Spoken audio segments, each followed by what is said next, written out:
Guys, thanks for tuning in. This is Optibotimus coming to you with another video review. And today we're going to be taking a look at the full review of the Transformers Combiner Wars Defensor. All week long I've been working up to this, and here it finally is. But first, there is one thing that I do want to take care of before I go on and actually show you the full combiner. When I did my review of Hotspot, I complained about the floppiness here of actually Hotspot.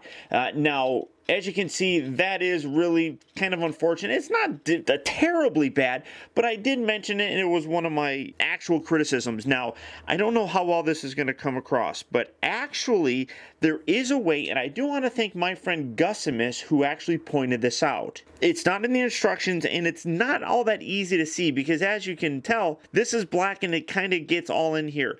But there is a double hinge here. You got one hinge here, and one hinge right below that, if my camera will stay focused on it. So you got the two hinges in there. Actually, if you take this bottom section and bend this and create kind of this, I guess, zigzag where the bottom section, it's going to go like this, and then like this. Oh, well, you couldn't even see that. But you can see where that bottom section is all the way down, so it's going to go like that, come back, and then go like so. If you get it like that and push it forward, if you get it, like I said, properly, it will actually, and you could hear it, it locks into place, and it doesn't flop around anymore. So again, you want to push that all the way down. That bar on the inside there, you want to get that all the way forward, creating this zigzag motion, and then that section locks it into place. The knee still perfectly bends, and as you can see, it kind of sets it back a little bit here, but this section no longer detaches. I mean, you can detach it, but you can see it takes a little bit of force to actually do it. So once you get that locked into place, this is basically how you're going to have these knees. And again, I hope it comes through fairly well. It's basically going to look like this. But when you get it like that, it actually does make him a little bit more stable as he stands. The ratchet joints still kind of suck. I mean, there's no getting around that whatsoever. But that fixes the floppiness that was right there that I didn't particularly like. So again, I do want to thank my friend Gus. He got his face in there, and he actually saw that. And as I said, it's not in the instructions, so you're not going to necessarily notice it right up front. So hopefully that does help with some of your guys' concerns. Now, getting this angled back, we got to get this back into his, and again, I mean, that tabs in there very securely. Get him back in his torso configuration. So here we have him. If he'll stand there, it's going to be kind of weird. But here we have all of Defensor with his limbs in the initial configuration that I wanted to put him in. That being having Rook here as a leg, and then having obviously First Aid right here as an arm. That's going to change, but I wanted to show you how it looks in terms of a G1 kind of configuration. So taking him, obviously he just kind of stands there. You just clip this right there. Bring in Streetwise, clip him in right down there, and get that without it popping loose. Come on, get in there. There we go. Just like so. There you have his legs, and like you can gather when I was talking about it initially, I like the way that this kind of comes up. You can position this up a little bit more. That kind of hides things a little bit better, and I think it makes it look a tad better, I think. This, I just don't like this kind of look. That's really kind of ugly, and you can't really do anything with this because this flexes the opposite way. You can't really rotate that or anything. I mean, you can kind of put that down, but there's really not much that you can do for that. So I guess you can take his head and put his head there, which is going to look strange, but I really am not a big fan of this as a configuration. But again, Rook is kind of taking Gru's spot here as a right leg, so that's basically what it looks like. And then coming up again, we're going to take First Aid. We're going to use him as his left arm.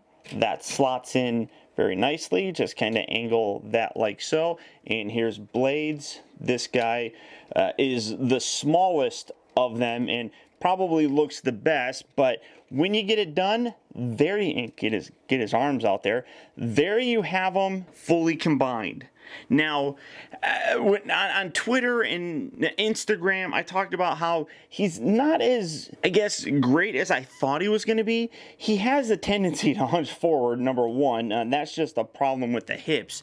But I love how big and massive he is. It's really very imposing, and coming back a little bit more to get a full shot. I mean, I think it does look good, but honestly, I think, especially with the configuration for his legs, he just feels like he's kind of squatting down. I don't know. It's a weird thing. I don't feel that the proportions are as good as Superion or even Menasor, really.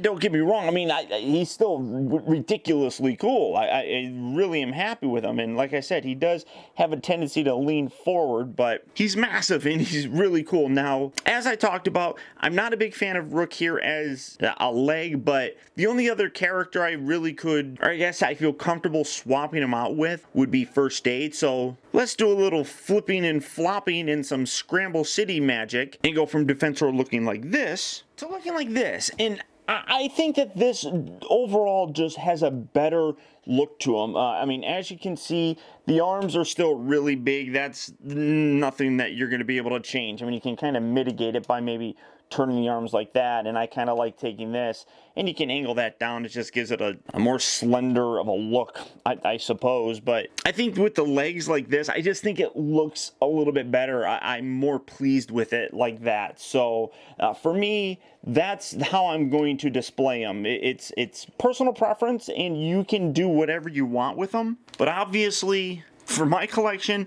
this is it. Now, for some size comparisons, let's start off. We've been doing it with the G1 figure all the time here. So bringing that in, this is what you have. Now, right up front, some people are going to notice a big red arm, and some people will complain about that, but I don't really think it's all that different from what we had here before. I mean, you got the other parts that are all white. You got a red and white helicopter. At least when you open the arm and you get that more white bit right there in the middle, it's more reminiscent of how that looks, so it doesn't really bug me that much. But again, all personal preference. But for me, I really like this. But now let's see how he stacks up with the rest of the Combiner War figures. And here you have him next to Menasor. And obviously I have Menasor extended a little bit based on how I have his legs transformed, so it does make him taller. But this really looks great together, and kind of moving him off to the side, but trying to keep him in the frame as well, moving him over to the side just a little. And here we have Superion. And again, Superion is a little bit taller, even though it's kind of hard to tell because he's set back a little bit, but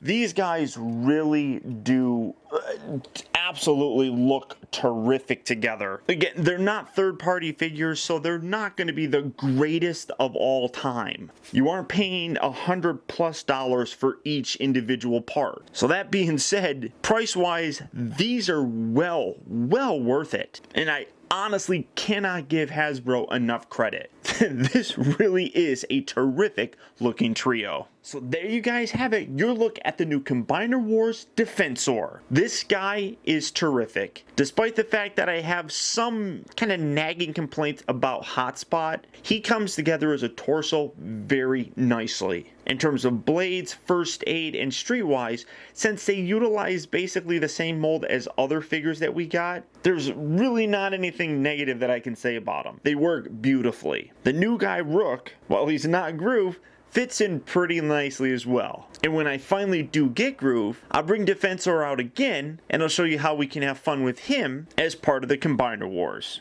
But beyond that, guys, that's about it. So once again, I want to thank you for tuning in. This has been Optibotimus. Don't forget that you can keep in touch with me by liking my Facebook page at facebook.com/teambotimus and by following me over on Twitter at twitter.com/optibotimus. I'd also encourage you to check out my website at optibotimusreviews.com, where you can see all my videos from the previous week, see what I have coming up for future release, and also get your very own Optibotimus t-shirt. And don't forget to check out Sabertron.com, where you can get all your Transformer news as well as photo galleries on this and other Transformer figures. And finally, I'd also really appreciate it, guys, that if you like this review, don't forget to please like, comment, and subscribe. And until next time, I'll talk to you later.